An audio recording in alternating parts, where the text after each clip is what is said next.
na tayo dito. Kaya sa nakadepis ko dito, dapat kayo. Diba?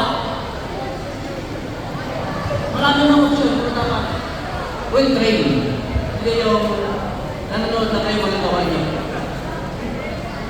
In case the opponent is much bigger, much stronger than you, pwede nyo kagatin yung kamay.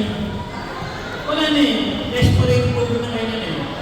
Pwede nyo kagatin o pwede nyo ipukpukin yung drawing. Sabi ko kanina, you can all use any part of your body as a weapon.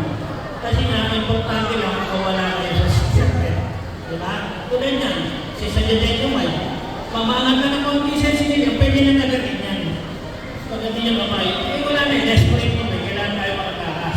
Pero kung sa lesson ko, kailangan kayo mag-training. Hindi pa ipapanurin nyo lang, okay, ganun pa. Tapos gagawin nyo, hindi nyo makakayo kasi kulang kayo sa inner strength. Kailangan nyo may training talaga sa gym. Kaya, advisable sa amin, lalo na yung mga criminology courses na may self-defense training. If you're getting later on, some of you might continue to enter the service,